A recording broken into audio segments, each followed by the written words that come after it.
नमस्कार, गांव की दुनिया में आपका स्वागत है। मैं हूं सुधांशु सारस्वत। इस बुलेटिन में हम आपको दिखाएंगे गांव और कस्बों की हर वो छोटी बड़ी खबर जिसका सरोकार है आपसे। तो आइए शुरू करते हैं गांव की दुनिया का आज का सफर।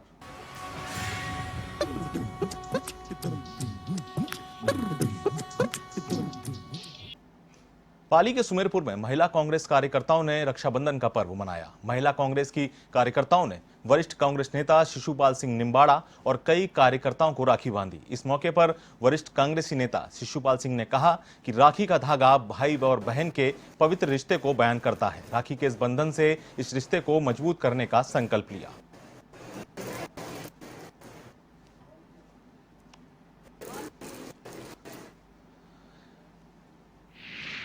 भाई और बहन का एक बहुत पवित्र जो रिश्ते पे त्यौहार है वो है रक्षाबंधन का त्यौहार।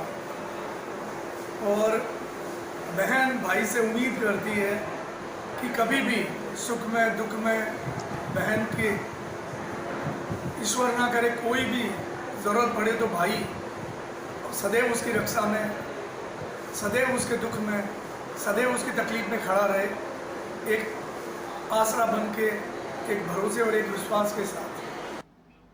और अब खबर भरतपुर के नदबई से, जहां एक बहन ने अपने भाई को लिवर डोनेट कर भाई बहन के प्रेम की अटूट मिसाल पेश की। दरअसल संजय रोतवार का बीमारी के दौरान लिवर डैमेज हो गया। उनका उपचार दिल्ली के अपोलो अस्पताल में चल रहा था, जहां डॉक्टर्स ने परिजनों को लिवर ट्रांसप्लांट की सलाह दी। इस बात का पता लगने पर संजय की छोटी बहन ममता ने लिवर डोनेट करने की इच्छा जाहिर की, लेकिन परिजनों ने उसे मना कर दिया। यहां तक कि संजय ने भी इस फैसले का विरोध किया, लेकिन ममता की जिद के आगे परिजनों को झुकना पड़ा।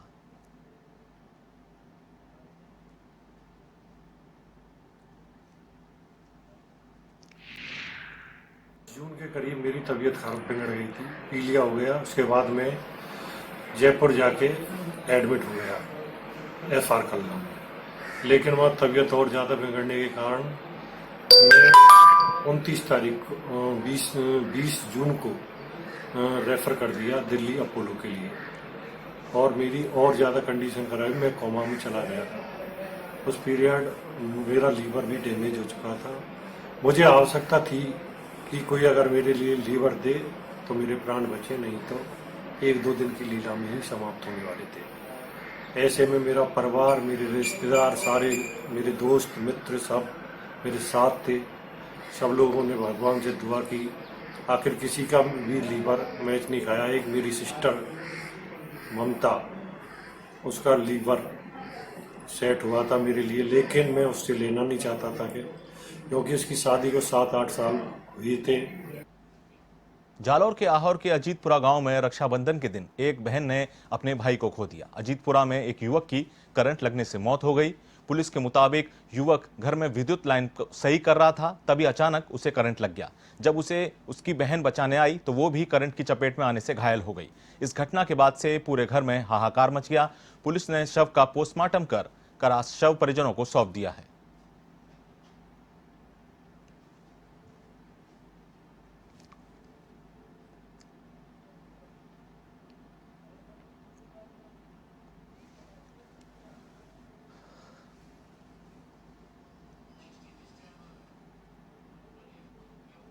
भाई बहन के अटूट प्रेम का पर्व रक्षाबंधन उमंग उत्साह के साथ मनाया जा रहा है। बहनों ने भाई की कलाई पर राखी बांधकर उनकी खुशहाली की कामना की, तो वहीं भाइयों ने बहनों को रक्षा का वचन दिया। आप टीवी स्क्रीन पर देख सकते हैं कि भरतपुर, नसीराबाद, बीकानेर, घड़साना, बिसाऊ, देवली की ये तस्वीरें हैं। 6 राजस्थान के अलग अलग जगहों की तस्वीरें आप टीवी स्क्रीन पर देख सकते हैं A1 टीवी के जरिए। भरतपुर, नसीराबाद, बीकानेर, घड़साना, बिसाऊ और देवली, जहां बहनें अपने भाइयों के राखी बांध रही हैं। ये त्योहार पूरे प्रदेश में, पूरे देश में उत्साह के साथ मनाया गया। और प्रदेश की अलग अलग जगहों की तस्वीरें जहां बहनों ने अपने भाइयों को राखी बांधी और ये पर्व जो है भाई और बहन का, इसको हर्षोल्लास के साथ मनाया।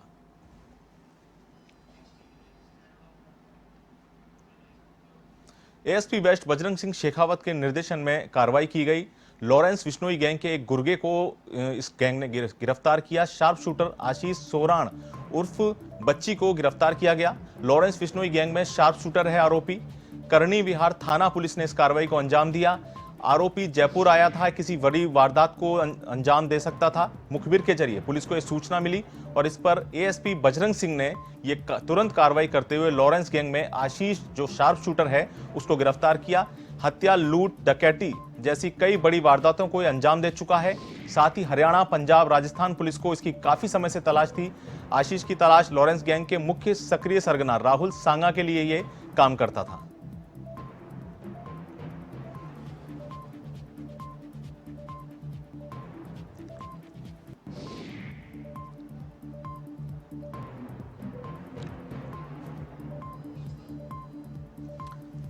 ये आशीष, जो लॉरेंस बिश्नोई गैंग है, एक जाना माना बदमाश है लॉरेंस बिश्नोई गैंगस्टर, उसकी ही गैंग का सदस्य, जिसको एएसपी वेस्ट बजरंग सिंह ने एक अपनी कार्रवाई की। उनको मुखबिर से सूचना मिली थी और उस सूचना के आधार पर आशीष को गिरफ्तार किया, जो कि लॉरेंस बिश्नोई गैंग का सदस्य है। हत्या, डकैती, लूट जैसे कई संगीन मामले इस अपराधी पर दर्ज हैं। इस पर मुकदमा और इसकी लंबे समय से तलाश कर रही थी पुलिस, लेकिन जब इसकी सूचना मिली तो तुरंत कार्रवाई करते हुए करणी विहार थाना पुलिस ने कार्रवाई की, एएसपी बजरंग सिंह शेखावत के निर्देशन में। और इस खबर पर ज्यादा जानकारी के लिए बात करते हैं हमारे संवाददाता यादवेंद्र से। यादवेंद्र, ये जो कार्रवाई हुई, लंबे लॉरेंस बिश्नोई गैंग एक जाना माना गैंग है, उसका ये सदस्य कुछ किस तरह से ये सूचना मिली और किस आधार पर इस कार्रवाई को किस तरह अंजाम दिया पुलिस ने? देखिए, बिल्कुल लॉरेंस बिश्नोई जो गैंग है बेहद सक्रिय गैंग है और लॉरेंस इस समय जो भरतपुर जेल के अंदर जो बंद है जी, मगर जो उसके जो गुर्गे हैं वो आज भी बड़ी वारदातों को अंजाम देने के लिए लगातार घूमते रहते हैं। और इसी कड़ी में यहाँ पर जो वेस्ट जिला पुलिस है उसमें करणी विहार थाना पुलिस है, उसको एक बड़ी सफलता मिली है। एडिशनल एसपी बजरंग सिंह शेखावत को मुखबिर के जरिए सूचना मिली थी कि लॉरेंस बिश्नोई गैंग का जो मुख्य शार्प शूटर है, जिसका नाम आशीष सोरण उर्फ बच्ची है, उसकी यहाँ पर हलचल देखी गई है। उसका यहाँ मूवमेंट जयपुर में बना हुआ है। इसी को लेकर के लगातार जो वेस्ट जिला पुलिस थी वो उसकी तलाश में जुटी हुई थी और अचानक से उन्हें जो 200 फीट बाईपास पड़ता है करणी विहार थाना इलाके का, वहां पर उसके मूवमेंट की सूचना मिली। सूचना के आधार पर पुलिस ने एक टीम गठित करी, करणी विहार थाना पुलिस ने, और उसके बाद यहाँ पर घेराबंदी करते हुए जो लॉरेंस बिश्नोई गैंग का जो मुख्य शार्प शूटर है, जिसका नाम आशीष सोरण है, उसको यहाँ पर आज गिरफ्तार किया है। हालांकि पुलिस ने जब उसको गिरफ्तार किया तो उसके पास से किसी भी प्रकार का कोई हथियार नहीं मिला है, मगर जब पूछताछ की गई तो ये बात सामने आई कि एक बड़ी वारदात को यहाँ पर अंजाम देने की फिराक में जो लॉरेंस बिश्नोई गैंग का ये शूटर है वो लगातार यहाँ पर उसकी मूवमेंट थी यहाँ पर, और इसी को लेकर के लगातार यहाँ पर घूम रहा था। कोई बड़ी घटना होती उससे पहले यहाँ पर पुलिस ने उसको गिरफ्तार कर लिया है। हालांकि जो पुलिस ने उसके खिलाफ जो चार्जेस लगाए हैं वो 109 और 151 के तहत लगाया है, जो संदिग्ध परिस्थितियों में वो पाया गया है। लेकिन एक बड़ी बात यहाँ पर यह है कि पंजाब, हरियाणा और राजस्थान पुलिस को जो शार्प शूटर है इसकी काफी समय से तलाश थी। विगत दिनों यहाँ पर देखा जाए तो जून जुलाई के अंदर ही ये फरीदाबाद में एक हत्या की वारदात को अंजाम दे करके आया है। और इसके अलावा पिछले 7 महीने से जो शार्प शूटर है ये आपराधिक वारदातों में बिल्कुल सक्रिय रहा है और वारदातें छोटी नहीं है, बड़ी वारदातें हैं। यादवेंद्र, यहाँ एक महत्वपूर्ण बात ये जो अंदाजा लगाया जा रहा है कि किसी बड़ी वारदात को अंजाम दे सकते थे, तो क्या पुलिस की तरफ से ऐसा कुछ खुलासा हुआ है या कोई ऐसे संकेत कि किस तरह की वारदात को या किस मंसूबे के साथ ये घूम रहा था ये अपराधी?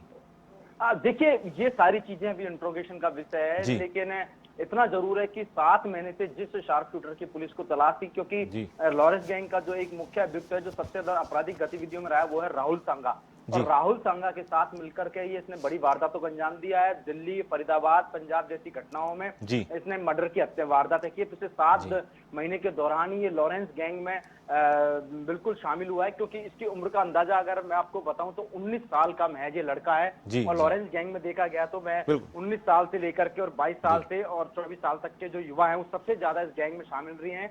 और बेसिकली इनका जो मकसद वो रहता है हत्या, लूट और डकैती और साथ में रंगदारी मांगने की जो ये वारदातें माफ कीजिएगा करते हैं। और इसी की फिराक में ये यहाँ पर आया हुआ था, क्योंकि फरीदाबाद में इसने जून जुलाई के अंदर एक मर्डर किया था और उसके बाद बचने के फिराक से यहाँ पर राजस्थान में आया था। बिल्कुल यादवेंद्र, तो कुल मिला के ये एक बहुत बड़ा अपराधी, एक बड़ी कार्रवाई की। बहुत बहुत शुक्रिया यादवेंद्र इस पूरी जानकारी के लिए। ये हमारे संवाददाता यादवेंद्र जो जानकारी दे रहे थे कि किस तरह से पुलिस ने एक बड़े अपराधी को जो लॉरेंस बिश्नोई गैंग का सदस्य माना जा रहा है, सदस्य है और आशीष नाम का है, आशीष उर्फ बच्ची को गिरफ्तार किया मुखबिर की सूचना पर। और बड़े मुकदमे इस पे बड़े दर्ज हैं, अलग अलग राज्यों में आपराधिक वारदातों को अंजाम दे चुका है। तो कुल मिला के पुलिस को एक बड़ी कामयाबी हाथ मिली है। भाजपा विधायक रामलाल शर्मा को प्रदेश का मुख्य प्रवक्ता बनाए जाने के साथ ही सरकार को उन्होंने घेरना शुरू कर दिया है।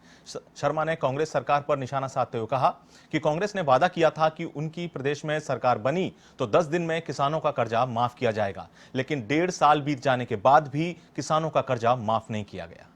1.5 साल बीत जाने के बाद भी किसानों के हित के अंदर इस प्रकार का कोई कार्य नहीं हुआ जिससे किसानों को लाभ मिल सके या कर्ज माफी का फायदा उनको मिल सके। तत्कालीन प्रदेश अध्यक्ष और उप मुख्यमंत्री के द्वारा इस बात की मांग करना कि राजस्थान की सरकार ने, राजस्थान के मुख्यमंत्री ने कुछ नहीं किया, इनको बदले जाना चाहिए, ये इस बात का प्रमाण है कि वास्तविकता के अंदर राजस्थान के अंदर कर्ज माफी की वादे के साथ जो सरकार सत्ता में आई थी उसने 1.5 साल में किसानों के हितों के लिए कोई काम नहीं किया। बारां के शाहबाद में कोरोना का प्रकोप, 3 युवकों की इसमें जांच रिपोर्ट पॉजिटिव आई। शाहबाद पुलिस थाने में एक अपराधी की रिपोर्ट कोरोना पॉजिटिव आई। उसके बाद थाने में जमानत पर रिहा हुए 2 अपराधी भी कोरोना पॉजिटिव पाए गए। प्रशासन ने जीरो मोबिलिटी क्षेत्र इसको घोषित कर दिया है।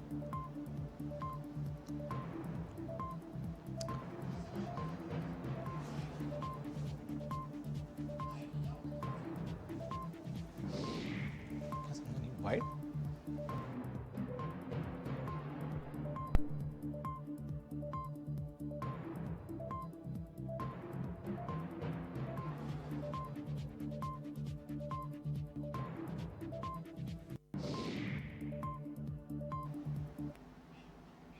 श्रीगंगानगर के रायसिंह नगर में सिख धर्म के सबसे पुराने और ऐतिहासिक स्थल बुड्ढा जोहड़ से राम मंदिर के लिए जल और रज भिजवाया गया। बुड्ढा जोहड़ साहिब से राम जन्मभूमि पूजन के लिए पवित्र जल भिजवाया गया है। ललित भार्गव ने बताया कि विपक्षी पार्टियों से जो काम 60 सालों में नहीं हुआ वो भाजपा ने मात्र 6 साल के शासन में कर दिया। जोहड़ के प्रमुख लोगों ने भार्गव को पवित्र मिट्टी और जल देकर गुरु ग्रंथ दरबार साहिब में सुख समृद्धि की अरदास की।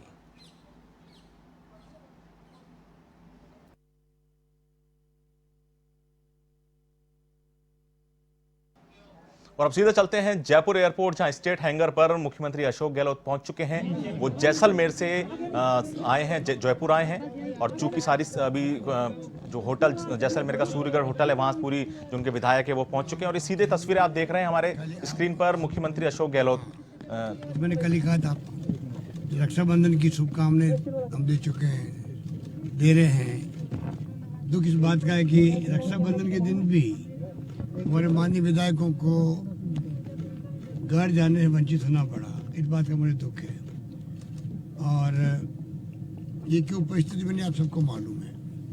हमारी सबकी प्रायोरिटी है देश में लोकतंत्र मजबूत बने, हम सबके देशवासियों की हो, प्रदेशवासियों की हो, हर व्यक्ति की प्रायोरिटी है और डेमोक्रेसी बचाने के लिए सब कुछ किया जा रहा है। और मुझे विश्वास है कि प्रदेश की जनता पूरे खेल को देख रही है। जिस रूप में सरकार को टॉपर करने का प्रयास किया गया, ये तीसरा अटेम्प्ट था ये। 2 अटेम्प्ट पहले हो चुके थे और कर्नाटक में, मध्य प्रदेश का सबको मालूम है, राजस्थान के अंदर और बड़े रूप में की तैयारी थी। इतना बड़ा गैप है तब भी बेशर्मी से कोई शर्म ही नहीं आ रही थी कि कहाँ तो 73 और कहाँ 122 हमारे पास थे।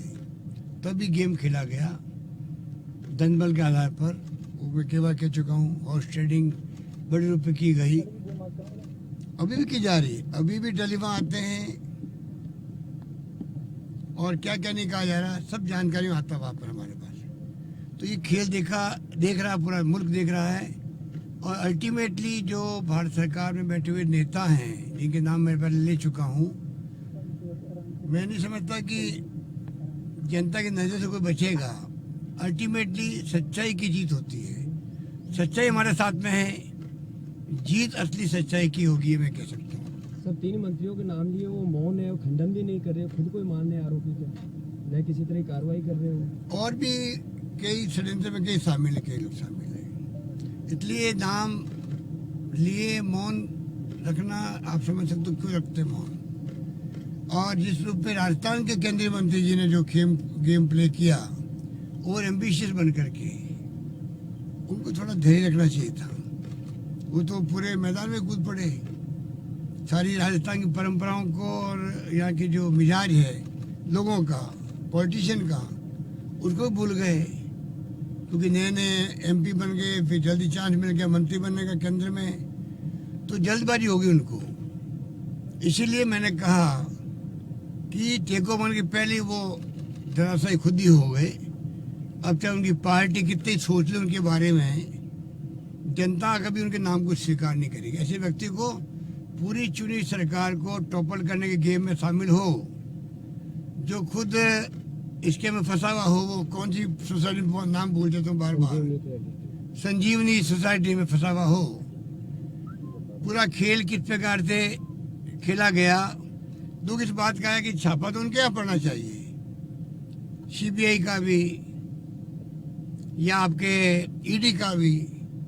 पड़ रहा उन लोगों के ऊपर जिनके नाम, जिनके संबंध, जिनके रिश्ते हम लोग जुड़े हुए हैं, बेवजह पड़ रहे हैं, कोई कारण भी नहीं है। इस प्रकार की जो हालात देश में बन चुके हैं, ईडी को लेके, सीबीआई को लेके, सीबीआई को, ईडी को, इनकम टैक्स को लेके, बहुत दुखद और बहुत डरावना है ये। सब डरे हुए लोग हैं, टेलीफोन से बात करने चमकते हैं, भाई फेक्स टाइम पे आ जाइए आप, पूरा देश ये कर रहा है। तो कैसे, कब तक बर्दाश्त लोग करेंगे? लोग सड़कों पे आ जाएंगे। इनको समझना पड़ेगा, खेल को खेलना बंद करो, जो चुनी सरकार को चलने दो, केंद्र सरकार पूरा सहयोग करे। क्योंकि कोविड की लड़ी लड़ी है असली में किसी ने, तो प्रधानमंत्री जी, उनकी सरकार ने कोऑर्डिनेट किया है, हमने उसको अप्रिशिएट किया, परंतु असली लड़ी लड़ी है राज्यों की सरकार ने। सीधा रास्ता उनसे पड़ता पब्लिक का, जीवन बचाने का, आजीविका बचाने का काम किया तो राज्य सरकार ने किया है, आम जनता ने किया है, सबके सहयोग से राजस्थान में हुआ है। और फिर ऊपर से उस वक्त में भी जब कोरोना अभी तक गया नहीं है बल्कि फैल रहा है, उस दरमियान में अगर आप ये हथकंडे अपनाओ टॉपल करने का, उनको जनता कैसे माफ कर सकती है, मेरा मानना है। सर, बीजेपी के जाल में जो ट्रैप भटक के गए विधायक, अब उनके थोड़े बयान आ रहे हैं कि हम विधानसभा में आएंगे, कहीं आतंकवादी महसूस हो रही है, रणनीति बदल रहे हैं, पक्ष में वोट देने जैसी बात आ रही है। देखिए, तो वो जाने उनका स्टेटमेंट आए, वो जाने उनका गंभीर जाने। मैं तो कह चुका हूँ उनके बारे में कि ये फैसले हम तो करते नहीं हैं, उनका किसी संपर्क में मुझे मालूम नहीं है। हाईकमान जो फैसला करता है, हम जैसे अनुशासित सिपाही को तो वो मंजूर होता है, ये बात है। सर, उनके क्षेत्र में खूब कॉलेजें खुली है, खूब विकास कार्य हुए हैं, खूब कॉलेजें खुली है। इसी सेशन में आपने कॉलेज खोलना है, विकास करना है। अगर वहाँ के एमएलए ने मान लीजिए रिवोल्ट किया है, इसको आप असंतुष्ट गतिविधि नहीं कह सकते, उसको कहना ये रिवोल्ट किया है, तो मेरा फर्ज बनता है कि उनके क्षेत्रों की जनता की भलाई के काम करूं। जनता ने क्या कसूर किया? जनता ने उनको जिता के भेजा था विधानसभा के अंदर। अगर उन्होंने मान लीजिए ना इस्तीफा की लगी मुझसे, उनका उनका उनका उनका बदला जो है, यह कहना चाहिए कि उनके कारण से जनता सफर नहीं करनी चाहिए, मेरा सोच हमेशा रहा है। कोविड को लेकर प्रधानमंत्री को दोबारा खत लिखा है कि मुख्यमंत्रियों से दोबारा सवाल किया गया, इसके बारे में ये कहना है कि 2 दिन का सम्मेलन करें, वापस वीडियो कॉन्फ्रेंसिंग करें, क्योंकि जब 1 दिन करते हैं तो 8-10 मुख्यमंत्री बोल पाते हैं, और 2 दिन करते हैं तो फिर सब मुख्यमंत्री बोल पाते हैं। इसलिए मैंने कहा कि एक सम्मेलन होना चाहिए। सर, राजस्थान की जनता भी चाहती है कि चुनी हुई सरकार को गिराना गलत है। आप कहते हो मैं जाता हूं तो मुझे विक्ट्री के चिन्ह दिखाते हैं, बीजेपी के भी लोग कह रहे हैं कि ये गलत है। बीजेपी के भी लोग कहते हैं चुनी हुई सरकार को डिस्टर्ब करना गलत है। आप ठीक कह रहे हैं कि जनता के घर घर के अंदर आक्रोश है, आक्रोश इतना भयंकर है, कल्पना नहीं कर सकते।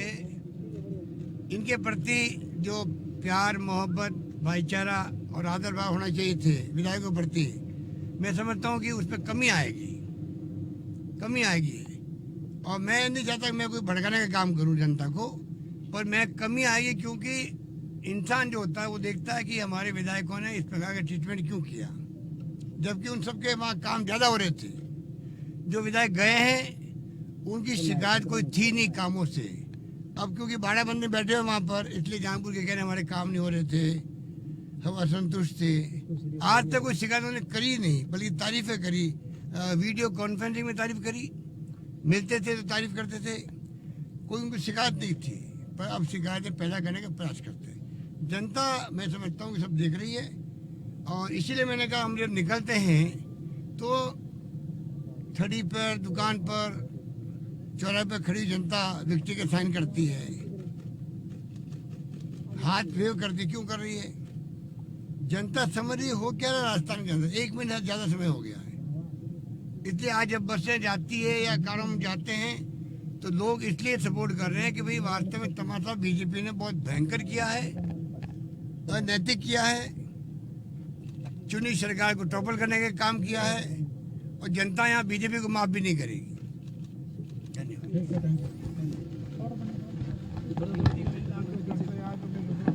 तो आपने सुना मुख्यमंत्री अशोक गहलोत को, आप सुन रहे थे, सीधे स्टेट हैंगर पहुंचे हैं, जैसलमेर से जयपुर आए हैं और सीधे सीधे तौर पर भाजपा पर निशाना साधा है। भाजपा को इस पूरी जो कवायद चल रही है सरकार को गिराने की, जो पूरा स्थिति बनी हुई है सियासी संग्राम की राजस्थान में, इसको लेकर भाजपा पर निशाना साधा और कहा कि आखिर में जीत सच्चाई की होगी। लगातार मुख्यमंत्री इस कवायद में लगे हुए हैं अपनी सरकार को बचाने की। पहले यहां एक जयपुर स्थित होटल में विधायक थे उनके साथ, उसके बाद वो जैसलमेर चले गए और लगातार उनका आना जाना बना हुआ है। और ये जो तस्वीरें हैं, मुख्यमंत्री अभी कुछ देर पहले ही लौटे हैं स्टेट हैंगर पे, जयपुर एयरपोर्ट पे, और वहां उन्होंने मीडिया से मुखातिब हुए तो साफ तौर पर बीजेपी पर निशाना साधा कि जनता उन्हें माफ नहीं करेगी। जो हाल इस वक्त कोरोना का प्रदेश में हो रहा है, उस दौरान सरकार गिराने की कोशिशें की जा रही हैं। श्री गंगानगर के सूरतगढ़ के किशनपुरा में शराब ठेका हटाने को लेकर ग्रामीणों का धरना सोमवार को 7वें दिन भी जारी रहा। ग्रामीणों ने बताया कि इस संबंध में उपखंड अधिकारी, आबकारी विभाग अधिकारी को ज्ञापन भी दिया जा चुका है, लेकिन इसके बावजूद शराब के ठेके पर कोई कार्रवाई नहीं की गई। इसी कारण सोमवार को ग्रामीणों ने शराब के ठेके पर ताला लगा दिया। ताला लगाने की सूचना मिलने पर पुलिस मौके पर पहुंची और सुबह 10 से शाम 8 बजे तक ही शराब का ठेका खोलने की अनुमति दी गई। सिटी एएसआई बेगराज जाप्ता के साथ मौके पर पहुंचे। पुलिस की मौजूदगी में ठेकेदार और ग्रामीणों के बीच वार्ता का दौर चला, जिसमें सहमति बनी कि सुबह 10 से लेकर शाम 8 बजे तक ही ठेका खोला जा सकेगा। साथ ही ठेके पर अवैध रूप से शराब नहीं बेची जाएगी।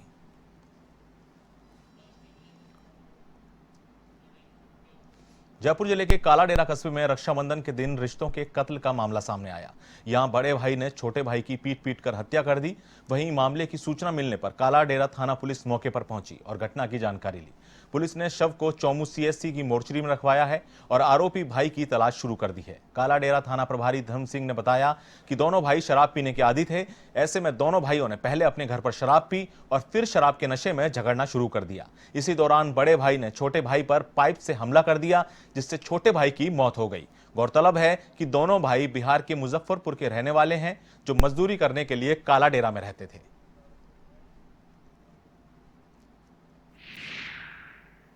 इसमें दो बिहारी मजदूर भाई हैं जो आपस में झगड़ लिए हैं। इतला पर वहाँ पहुँचे जहाँ एक व्यक्ति गंभीर था, इसको 108 एम्बुलेंस से सीएससी कालाडेरा पहुँचाया, जो कुछ देर बाद में ख़त्म हो गया था। दोनों भाइयों को पूछताछ के पता लगा तो दोनों भाई शराब नशा करने के आदी थे। जिनके पुरानी विवाद को लेकर दोनों भाइयों में आपसी विवाद हुआ। इसमें एक बड़े भाई ने छोटे भाई के एक पाइप लेकर सर में 2-3 चोट मार दी, जिसको गंभीर हालत में रेफर किया गया था। सीएससी कालाडेरा में मृत्यु हो गई।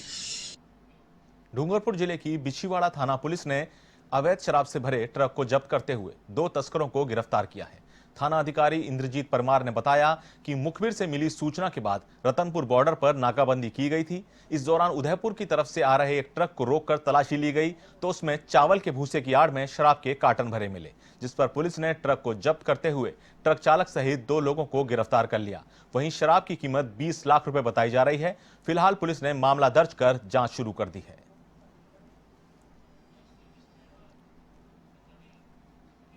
वहीं भरतपुर के बयाना में तेज बरसात के कारण एक मकान ढह गया, जिसमें एक महिला और उसकी 2 लड़कियां गंभीर रूप से घायल हो गईं। परिजनों ने स्थानीय अस्पताल में भर्ती कराया, जहां प्राथमिक उपचार के बाद घायलों को जयपुर रेफर कर दिया गया।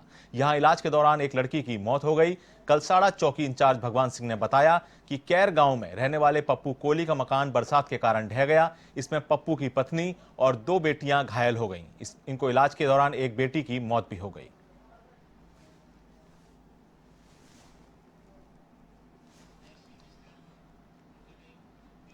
और अब खबर जालौर के भीनमाल से, जहां धनवाड़ा गांव में बिजली लाइन ठीक करते समय एक युवक करंट की चपेट में आ गया, जिससे उसकी मौत हो गई। सूचना के बाद पुलिस और बिजली विभाग के अधिकारी मौके पर पहुंचे और घटना की जानकारी लेकर पुलिस ने शव का पोस्टमार्टम करवाकर परिजनों को सौंप दिया। पुलिस ने बताया कि मृतक युवक बिजली विभाग में प्राइवेट कर्मचारी के तौर पर कार्यरत था।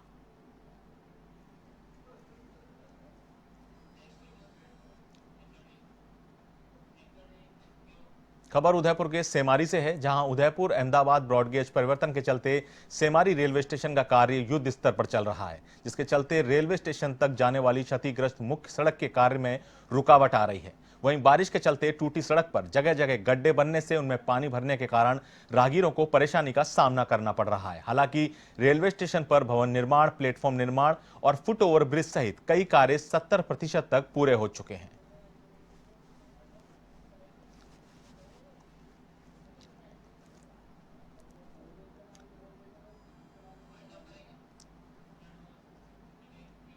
फिलहाल गांव की दुनिया में इतना ही। मुझे दीजिए इजाजत। नमस्कार।